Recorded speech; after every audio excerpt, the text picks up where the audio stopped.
Hey guys, it's Miss D, and with this video, we're going to take a quick look at the Chinese Communist Revolution.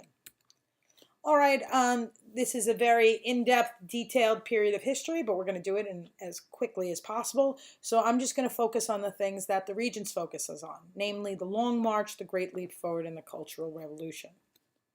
All right, first thing you need to know is that China, after that period of imperialism ends, and the last dynasty of China is overthrown.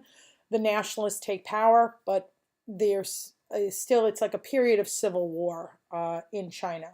And it becomes, long story short, basically for a three-way battle between the nationalists, the communists, as well as Japan, because this is that era right around World War II, between World War I and World War II, if you remember with the Sino-Japanese War. Anyway, but long story short, at one point there is a battle between the nationalists and the communists.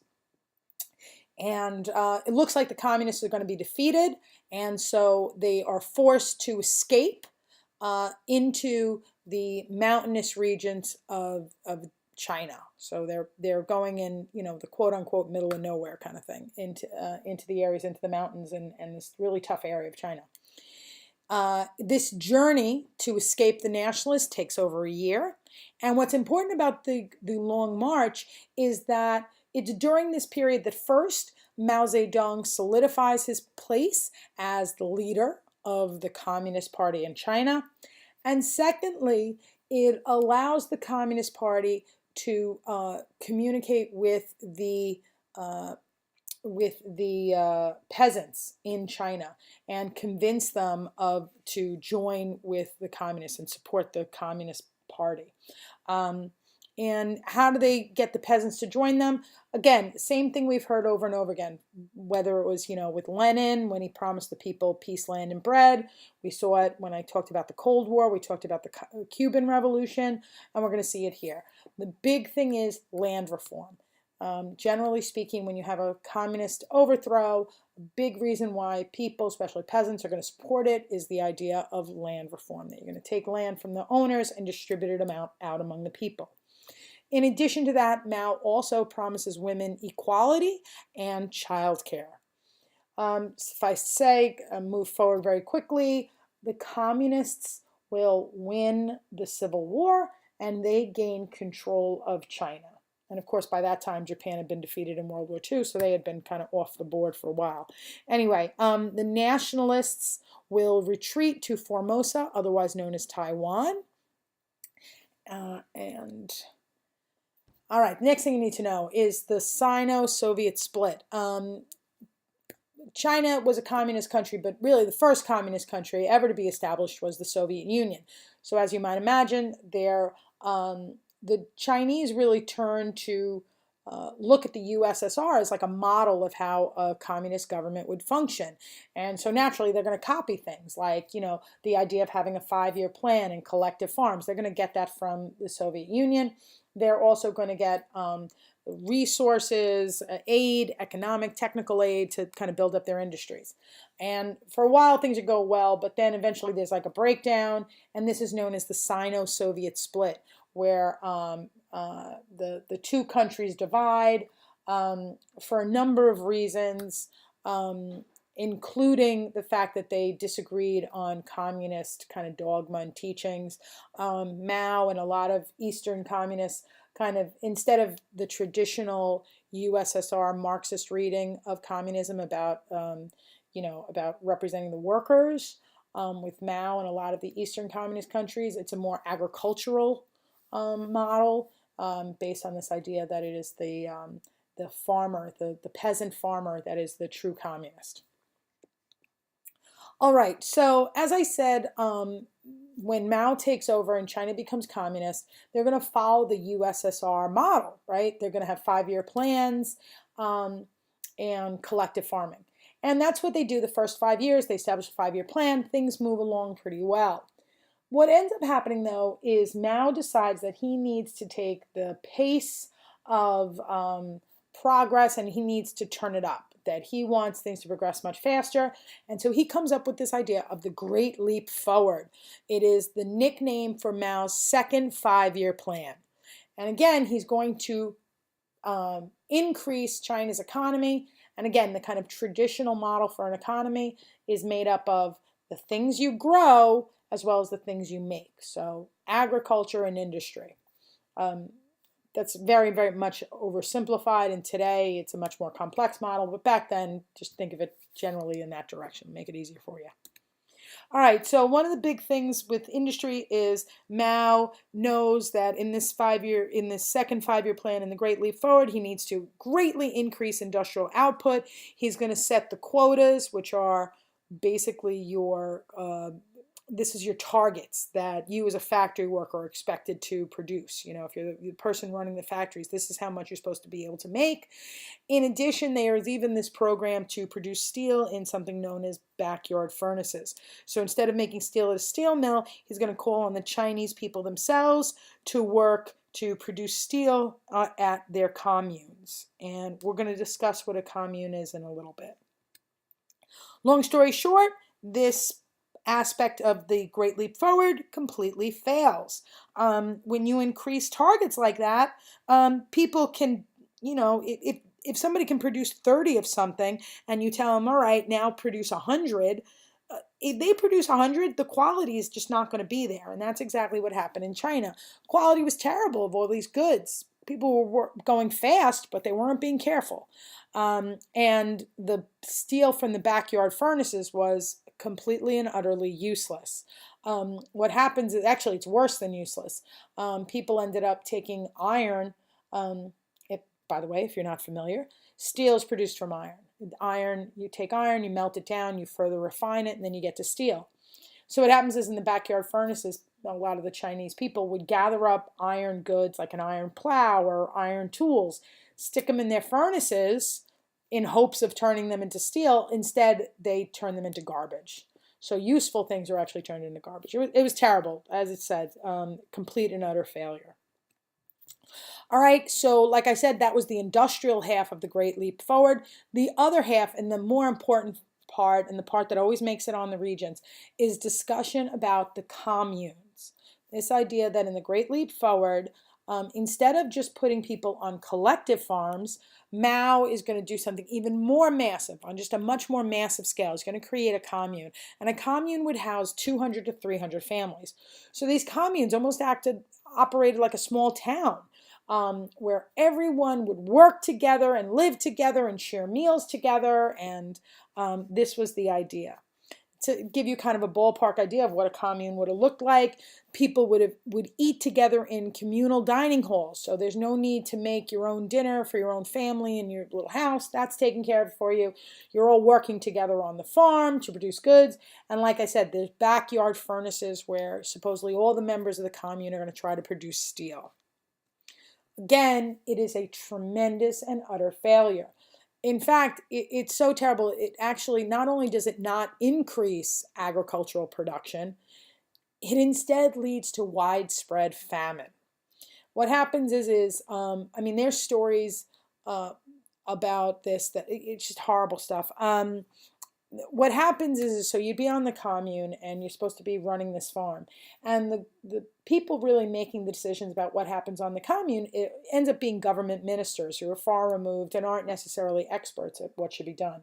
So people on the commune would get orders to, like, let's say, grow a type of crop that, they didn't have the right soil, they didn't have the right sun conditions, they didn't have, whatever it was, but they were told to grow it, they grow it, and the crop does terrible. Or there's other stories about them being told to, like, plant one type of crop and then told to dig it up and plant a different crop, and so on and so forth. It's just really horrible. Anyway, so it's badly managed is one part of it. But the other major issue was that if you were the leader of the commune and somebody asks you, how's it going? And you tell them, hey, it's going terrible. We're not producing as much food. Things are going badly. They would turn around and say, well, then you must be the problem. You're against the revolution. You're an enemy. And you would be suspect just for speaking the truth, for criticizing the Great Leap Forward. You were the enemy. And so people very quickly learn to lie, and they act like everything is going great, and they hide how bad things are. So what happens is the idea was that these communes were supposed to produce a tremendous amount of food, and they would send part of the food to the government, and then part of the food would be used to feed the people on the commune. Well, things go so terrible, people start lying and saying, oh yes, everything's going great on our commune, we've produced all this kinds of food, because they want to, help themselves out and protect themselves. And the government ends up saying, okay, this is great, let's take all this food, and now we're going to increase your quota even higher. So it literally would get to the point where whatever food was produced on the commune, all of it would be sent to the government, and there was literally no food left for the people. So you have millions and millions of people just starving to death. And, the government is staying willfully oblivious. And anybody in the government who spoke up about it was punished very severely. So this continues for really longer than it should have. This is a political cartoon, showed up on the Regents a couple of times, and this one is just making the point that, everyone on the commune, so you can see the people on the left, they're all skeletal, they're obviously suffering. You'll all get your private lot, which means a private little piece of land, and the piece of land you're going to get is the little area of dirt where your casket's going to be buried, because you're all going to starve to death. Meanwhile, the guy making the announcement, you notice he's not hungry, right? All right, and again, if remember, I think I've showed you this slide before. I mean, I don't know how accurate these numbers aren't 100% accurate or something like that. Take them with a grain of salt. But still, when it comes to the dictators that have the highest body count, you're just looking at body count, Mao was actually the number one. He just ends up killing millions of people through starvation. But that doesn't get all of his numbers. The other thing that's going to lead to the deaths of many, many Chinese people is the Cultural Revolution, which I'll discuss with you now. All right, so what happens is the Great Leap Forward is clearly just a disaster. And as much as people lie to Mao, at a certain point, the truth comes out. There's no way to hide it anymore. And as a result, Mao loses some power. However, he's still the heroic figure who brought communism to China. So, they're not going to punish him. They're not going to, embarrass him or anything. What ends up happening is they take away Mao's rule. He's not going to rule China anymore. However, he's going to keep his role as the head of the Communist Party. So that's the idea. They're not really going to punish him, but he's going to still continue to head the Chinese Communist Party, but he will no longer be the head of the country, making the kind of political, economic, and so on decisions for the country. And what happens is that Mao is going to eventually grow very tired of this, and he's going to want to find a way to reassert his political power, and he's going to do that through this idea of a cultural revolution.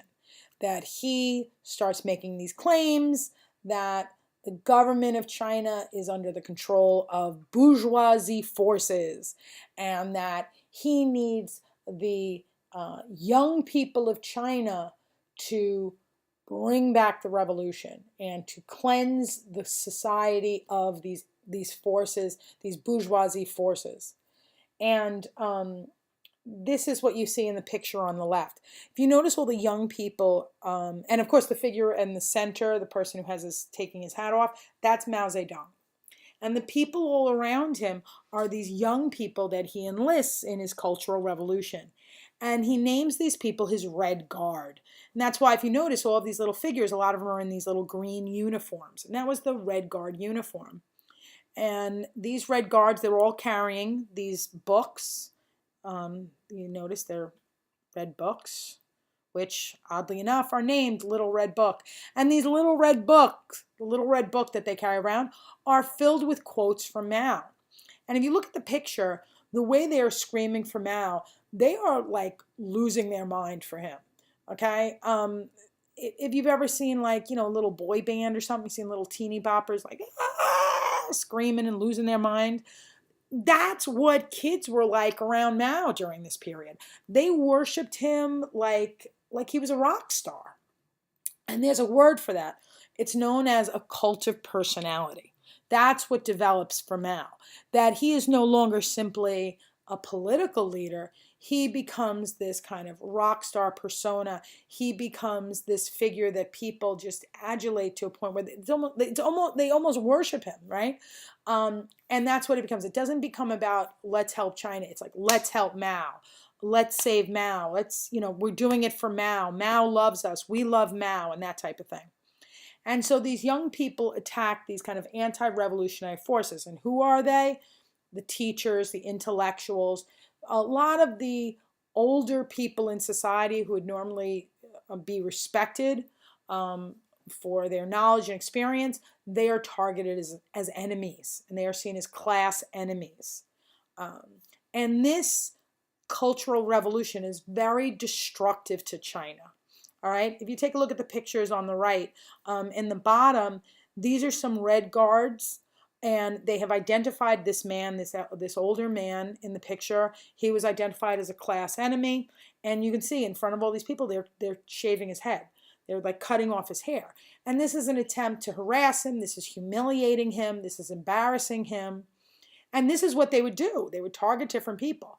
And it was so bad what they did, people would end up committing suicide just from the shame of this. Not to mention many of these people are imprisoned or, they go hungry and so on, and just tortured, and just, it's terrible. And like it says, at least 1.5 million people are killed. In the top picture, that's an example, again, as I was saying earlier, part of the Cultural Revolution is this idea that anything old is suspect. Anything that was created before the revolution is suspect, and that's something you have to get rid of. So a lot of antiquities, a lot of things that are, the history of China that came before the revolution, those things are destroyed. So a lot of great cultural artifacts are destroyed during this period. Again, the chaos is going to hurt the economy. You see production drop. I mean, it gets so bad it looks like there's going to be a civil war, but with this Red Guard.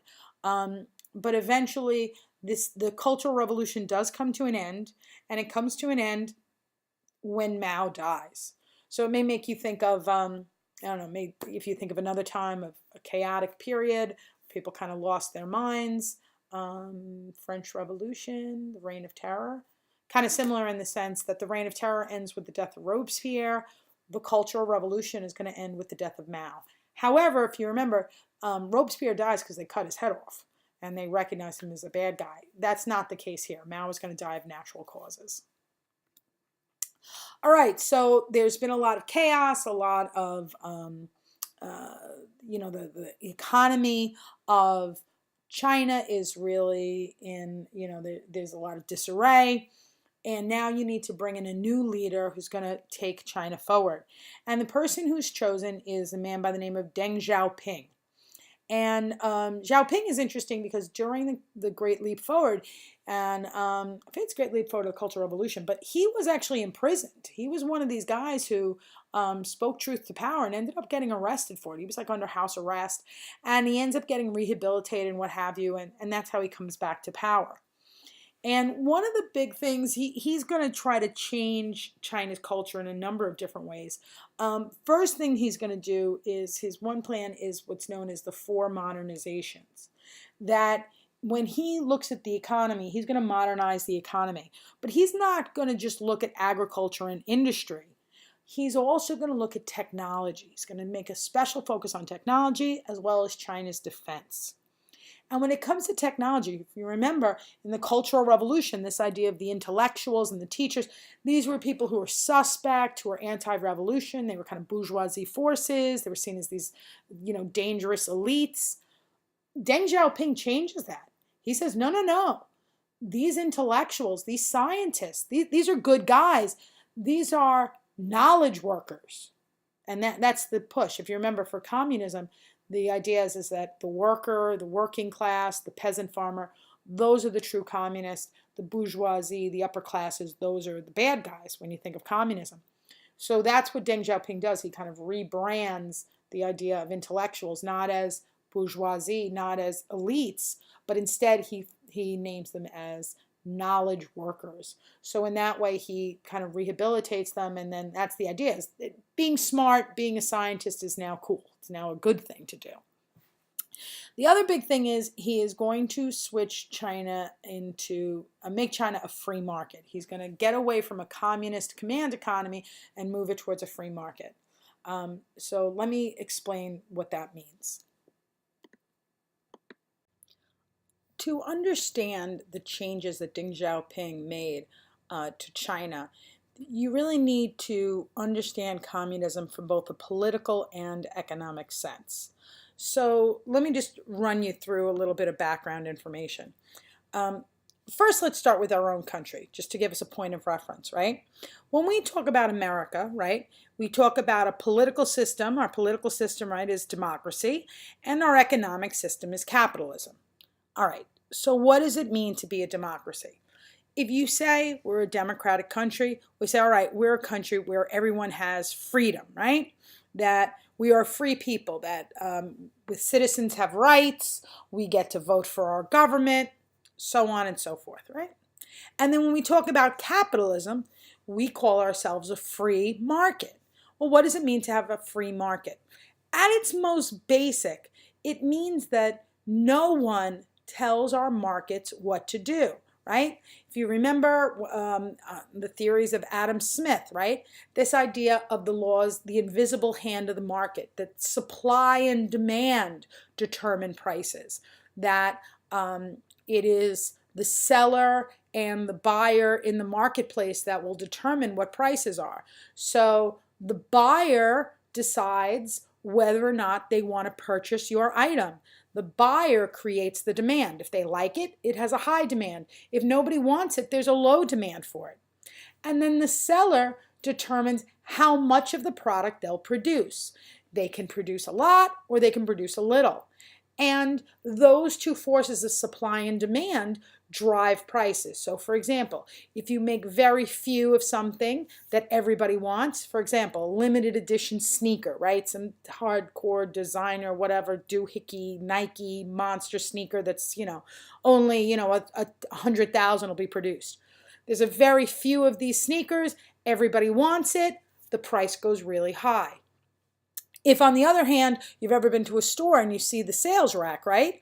Sometimes a store will have lots and lots and lots and lots of shirts that everybody thinks are hideously ugly. So you have tons of shirts that nobody wants. The price is going to go really, really, really cheap. That item is going to end up on the sales rack. It's going to be marked down, marked down, marked down until somebody finally buys it. Okay? That's what we mean by a free market. The prices can go wherever they want, and buyers buy whatever they want and sellers sell whatever they want. Okay.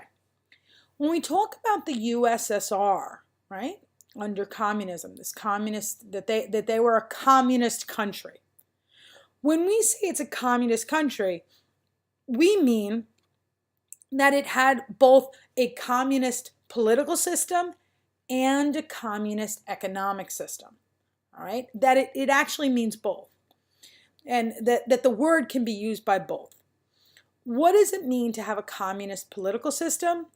Well, a communist political system really is another way of saying that the government has total control. That is a totalitarian government.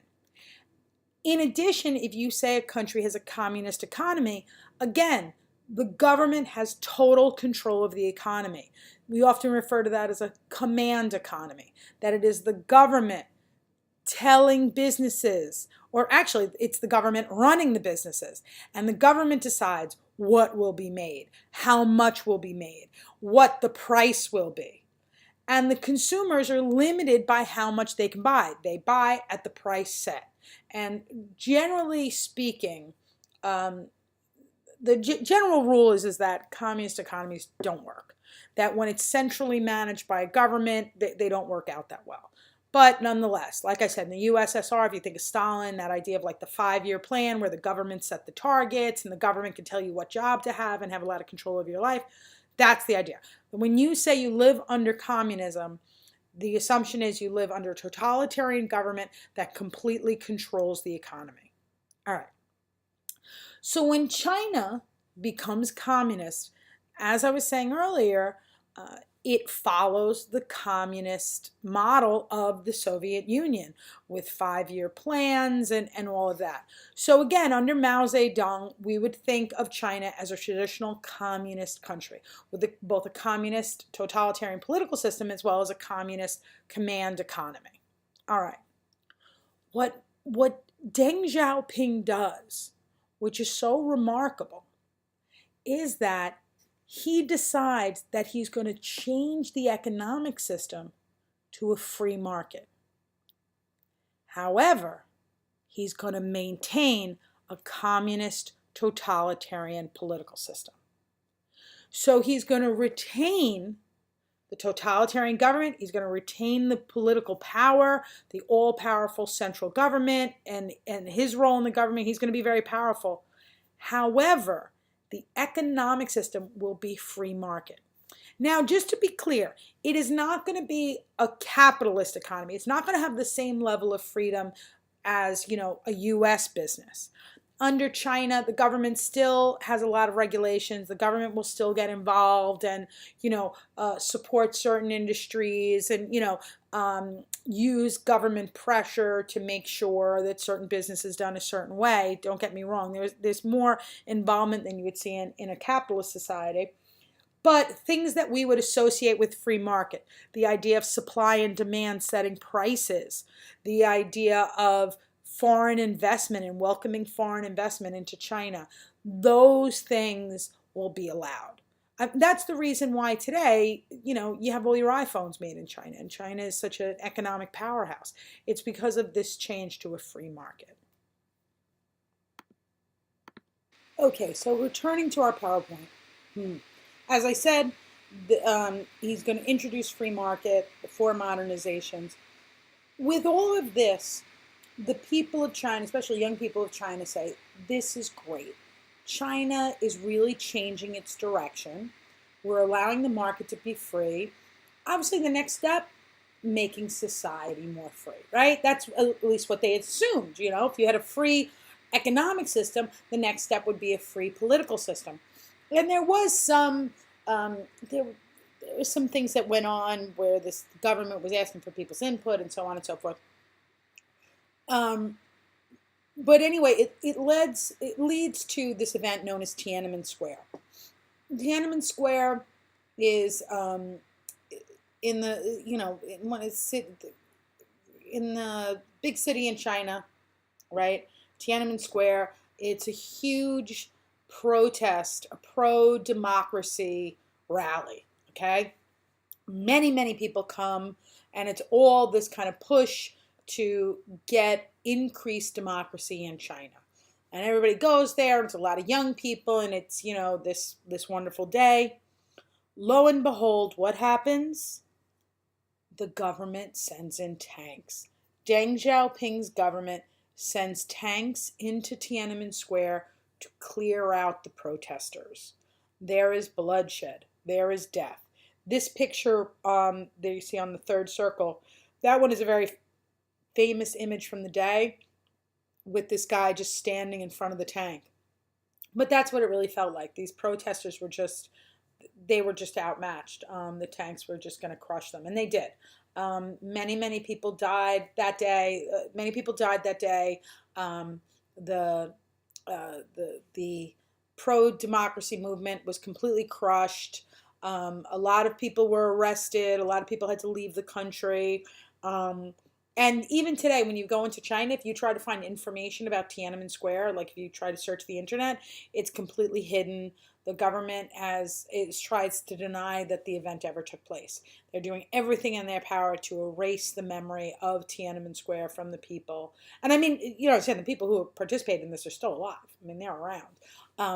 But it's virtually impossible to find any information about it or even discuss it. So again, the other thing that Deng Xiaoping is known for is his one-child policy. This was the idea, again, China, if you're familiar, it has a very, very large population. It's an incredibly crowded place, millions and millions of people. And the idea was that there were so many people, the country was so overpopulated that it was actually hurting economic development. And the idea was is that they needed to slow population growth. And since the country was totalitarian and had a totalitarian political system, the government was empowered to tell the people how many children to have. Now, clearly in America, that would never happen, right? We don't have that kind of government. The government tells you how many kids to have. You'd be like, get out of my face.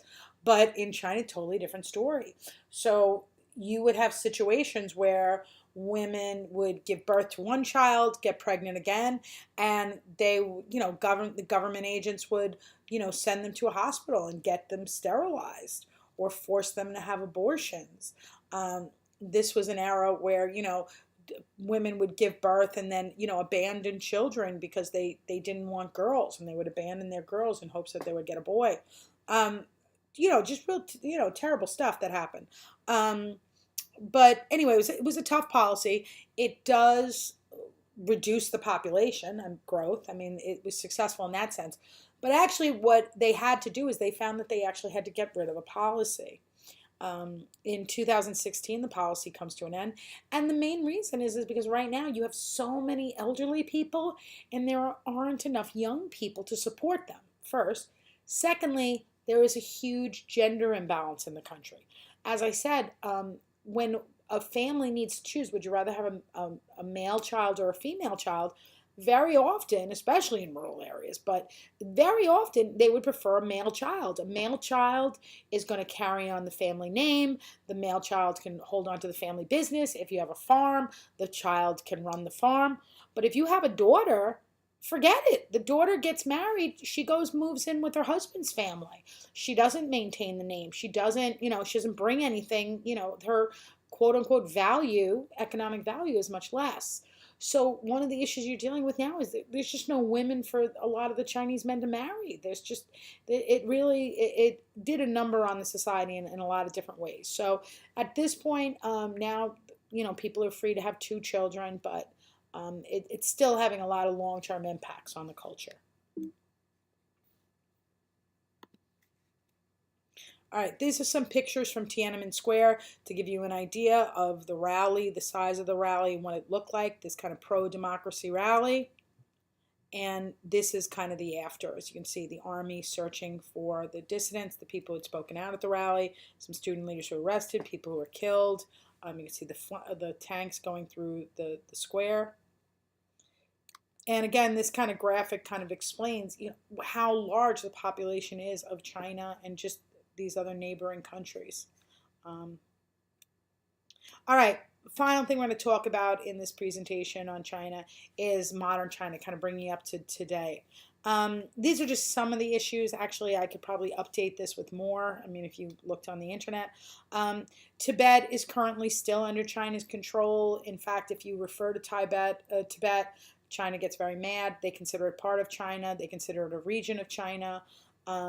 But a lot of Tibetan people, specifically Tibetan monks, Buddhist monks, that's an example right there where he set himself on fire in protest of China's occupation. So that's been a big issue. That's going to continue to be an issue. Hong Kong has been an issue. Again, if you need a refresher, go to the presentation on imperialism. When the British won the Opium War, one of the things it gained was control of Hong Kong, a city in China. So for a really long time, inside communist China had been this one city that was a free market democracy inside communist China of Hong Kong. And what happens is in 1997, Britain decided to give Hong Kong back to China. It really had gone on long enough. They give back Hong Kong. One of the conditions of giving back Hong Kong, however, was that the Chinese Communist government would allow Hong Kong to continue to have democracy, continue to have free elections. What's happened lately is that China is starting to kind of renege on that promise, in a sense that before, when you have a free election, part of a free election is deciding, allowing the people to have a voice in who runs for government, and allowing people to have allowing anybody who wants to run, right? Any citizen who meets the qualifications to run.